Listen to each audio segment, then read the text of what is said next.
Welcome to a new video. Let's take a look at some new malicious compliance stories. The first story is called Call Center Compliance. This story happened some time ago in Canada in the early 2000s. A broadband internet company has decided to, rather than having its own employees answer the phone, use a contractor instead. They do password resets, internet troubleshooting, and scheduling service calls, upgrades, and downgrades.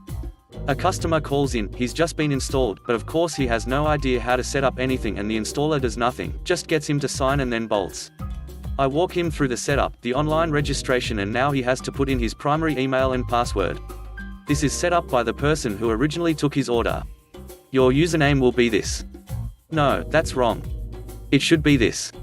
It's a small spelling mistake that was likely made by the original order representative. But there's a foible in the system. Once you get the primary, it can't be changed. We'd escalated repeatedly through our supervisors, managers and general managers. But we all had been told, this is how it works, we're not changing it, we're not fixing it for customers. They get another 8 email accounts that they can customize, so it's not that big of a deal. Or at least it normally is. As I explain the system limitation and explain that he can still set up the other emails and use this one only to set up the account and later add emails, he digs in. You need to fix it. Unfortunately, as I explained, due to the limitations of our system, it cannot be adjusted, but this will not impact the other 8 email accounts or your internet connection in the slightest. But I'm paying for 9 email accounts, fix it. This is not really accurate. As far as the provider is concerned, emails are a free gift. It's the connection you pay for. But I don't want to make him angrier. As I've explained, and I do apologize, but this is a limitation of the system and it cannot be corrected. Well, if you can't fix a small problem like this, then I want to cancel my service. And with this, he hangs up. My eyes lit up and a smile parted my lips. We'd been told repeatedly we had to honor the customer's requests. Unless it was illegal or against the rules, we had to do it. So I did. I closed his brand new account that he'd just been installed with. And look at that. I can have a technician out to his home tomorrow to cut the hard line as required. Shame, because I know it's at least a 2-week wait for the installation I know he'll want. But I want to make sure I'm 100% compliant, so I leave a long, glorious, detailed note in his account. A note that is so long it takes 2 entries to get it all in, ending with, well, if you can't fix a small problem like this, then I want to cancel my service. The bonus round came about 6 months later. I'm not the type to stalk an account to gloat. You come in, I help you, and then I let it roll off my back. I get a call as I'm helping this very cooperative caller, and I check the notes. It's the caller from 6 months before. His disconnection happened, he called back uttering all kinds of threats and admonitions, but apparently got very quiet when they read my notes to him. Well, if you can't fix a small problem like this, then I want to cancel my service. It took 3 weeks for him to get reconnected because we weren't going to bump anyone for this, not when my crystal clear notes laid everything out that we were just following his request. And to top it all, it cost him another $50 sign up for the second installment. The next story is called, You Want Me to Invite My Friends Over? So a few years ago my wife and I had to move to a little apartment in a bad part of our town because we were poor. The neighbors were, let's say, interesting. Lots of parties. Which wasn't too awful, I guess, but they also were violent. There were fights every night.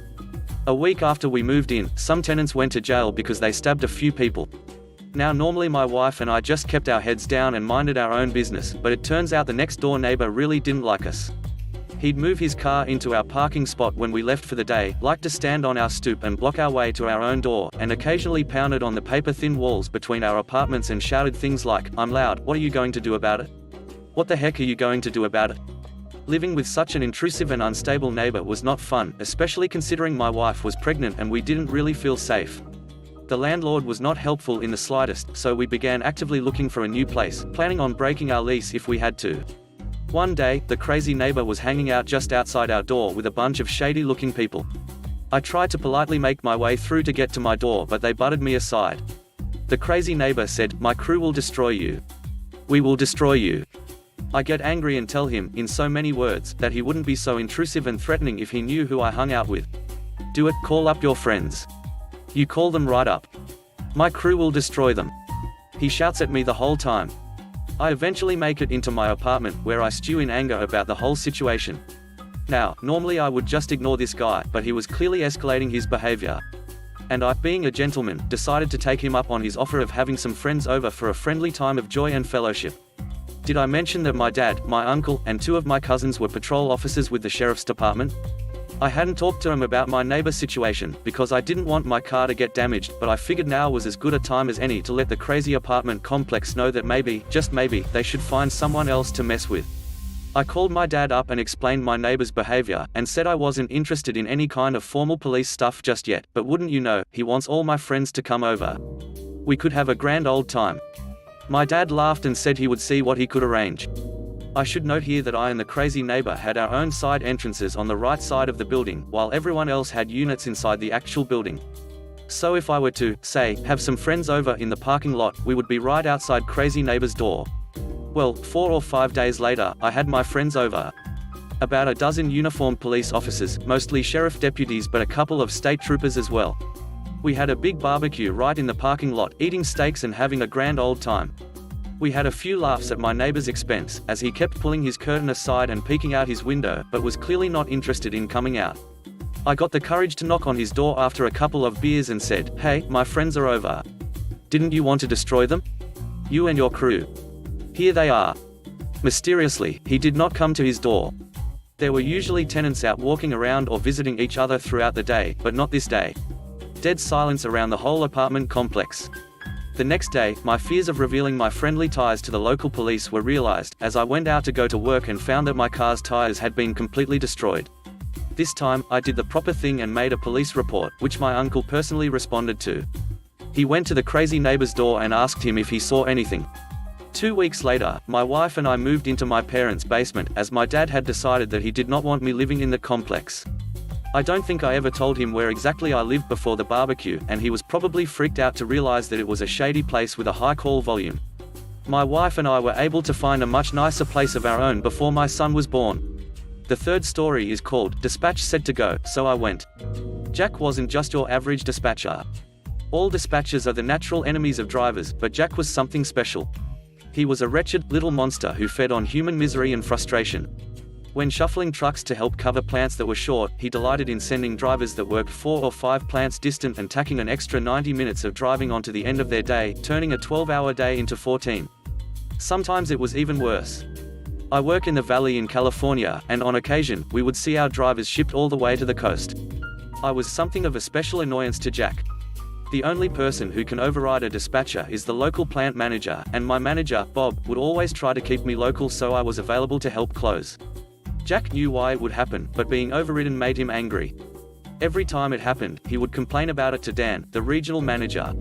Of course, Dan was a former plant manager, and he knew exactly what kind of games the dispatchers played with the drivers, so he told Bob that we were in the clear. Increasingly frustrated, Jack began regularly trying to ship me west any time a truck was needed out there, regardless of where I was or how long it would take me to get out there. I was usually over 50 miles away from where he was trying to send me. And every time he did that, Bob would just tell me to come back to the home plant. It soon became apparent that Jack wasn't even checking where I was or if there were trucks available at closer plants, and Bob gave me a standing order to ignore dispatch. Now enter Chad. Chad was a petty bureaucrat in every sense of the words.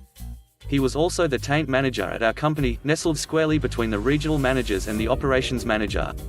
In theory, he was in charge of the mixer division, but he didn't know or care much about mixers. What Chad cared about was efficiency, and at the time he thought the best show of efficiency would be to start shutting down some of the smaller plants. We didn't get shut down, but several plants east of us did. Their drivers were transferred to the larger neighboring plants, and those plants were expected to extend their coverage area. Bob hates Chad. Chad's closure of our Imperial Valley plant was how I wound up volunteering to haul a load down on a Saturday morning. It was over 100 miles to get there, but there was no longer anywhere closer to ship from. 4 of us loaded up early in the morning and made the 2.5-hour drive down to the border. I was about 10 miles from the job site when my computer flashed a message from dispatch, into San Bernardino off the job. We pour out the load and head to the local plant to refuel. It had been mothballed, but the fuel pump still works. While I am waiting for my turn to fuel up, I call Bob to tell him that Jack is trying to send me from here about 175 miles away. We have a brief chuckle, then Bob goes quiet for a second. He says, "You know, you should do it. Don't even stop here, just go straight out. By the time you get there, they should be just about done anyway." The unspoken message was clear. It was Saturday, my entire day was already on time and a half, and the job I was on had been an absolute milk run. I could bag a few more hours of stress-free overtime by driving out to San Bernardino and immediately getting shipped back home. so I refuel, grab something to eat and settle in for a 4-hour drive. As I exit the freeway in San Bernardino, my radio buzzes. It turns out Bob's been periodically checking the tracking map to see where I was. He says, "Hey, give Ronnie a call before you pull in." It reflects poorly on a plant when they ship out empty trucks, so if I'm not going to get loaded, the San Bernardino manager isn't going to want me showing up in his yard. I call Ronnie, and, sure enough, he's not going to have a load for me. He's already washing out his own trucks. So I turn around and head back. All told, I ended up with over 10 hours of overtime for delivering a single load of sand, water, and cement. Turns out the story wasn't quite over.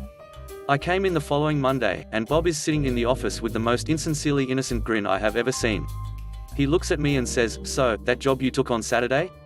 And then he starts laughing. When we get sent out on a prevailing wage job, our time is counted from the moment we batch until the moment we return to a batch plant. Thanks to Chad, the Imperial Valley plant was no longer considered an active plant, so all 4 drivers on that job wound up getting paid a prevailing wage at time and a half for the entire drive to and from Calexico. In addition, because Bob had me bypass the home plant, and Ronnie turned me around before I hit his yard, I got it for the drive to San Bernardino and back as well. My time card landed in payroll and it was madness. It went right out of the operations manager's office and straight over Chad and Jack. A few weeks later, Jack was transferred to scheduling, where it was hoped he would do less damage. Chad kept his job, but the operations manager made him reopen several of the closed plants. The last story is called "Customer Insults Me." I used to work at a family restaurant in my small town as a waiter and cook when I was a teenager. I also dropped out of high school after my sophomore year, but I got my high school equivalent diploma through a technical college. Because I didn't go to school during the weekdays, I'd often be scheduled to work then since the majority of our staff were high school girls. I was the only male waiter working at this small family restaurant, and the only non-high school people who worked here were the owner and her son, who usually cooked during the busy afternoons. Most adults worked first shift in my town and kids were at school, so it's super slow early in the day. This story takes place on a Monday, and I was the only one at work other than my owner, who was in a small back office doing whatever she does. I'm tending to a few elderly customers, who have already been served their food when in walks a man and what I presume to be his son. I've never seen either of them before, and this is a small town, so I figure that they're just passing through and stop to get some breakfast. They take a seat at a table and I bring them their menus and ask them what to drink. The dad makes a comment about how he's never had a male waiter before, and I just shrug it off because it wasn't the first time someone said this. I get their drinks and then wait till they are ready to order. The son orders a Mexican omelette and the dad orders the French toast. Now, almost all French toast has some cinnamon in it, but ours has way more than usual. We even call it cinnamon French toast on our menu. The dad asks for double the cinnamon. I can't imagine that'll taste any good since cinnamon is a very strong tasting ingredient. "Sir, I can add a little more cinnamon if you like, but the recipe already has a lot in it, so double the cinnamon might taste a little overpowering." "I didn't order your opinion." "But sir," I said, "double the cinnamon." He's literally yelling at me, so I stop trying to talk sense into him. The son looks embarrassed and I give them my friendliest smile and tell them that I'll be right out with his orders. I go into the back and I poke my head in the owner's door just to warn her that we are about to have a customer complaint. She heard the shouting and makes me fill her in. She then goes out to talk with the man herself and gets basically the same response. I make the French toast with the insane amount of cinnamon and I serve that and the omelette before leaving to do a coffee round. One bite in and the dad's already screaming at me. I come back to his table and ask him what's wrong in my friendliest of voices. "You put way more than twice the cinnamon in this. What is wrong with you?" "I assure you, sir, that this is exactly what you ordered. Do you think I'm stupid? I'll have you fired for this." I was actually rather speechless at this point because I never had someone scream that at me before. The son looked about ready to jump out the window, and even the owner, who had come out of her office when the screaming started, looked shocked. The dad then starts screaming about how he's not going to eat this crap and shoves the plate off the table like a child. The owner is livid at this point and tells him to pay and leave or else she will call the police. He insists that he's not going to pay for anything and that he's gonna tell everyone not to eat here and drive us out of business before storming out. His son quickly pays for the meal and follows his dad, who is still screaming at the top of his lungs, outside. I was livid, especially since both me and the owner tried to warn him. But I calmed down after I saw a generous tip that the son must have left me on their table. Thanks for watching the video. I hope you enjoyed it. If you did, please consider subscribing to the channel for more content. Let me know what you think about the stories in the comment section below. Have a great day.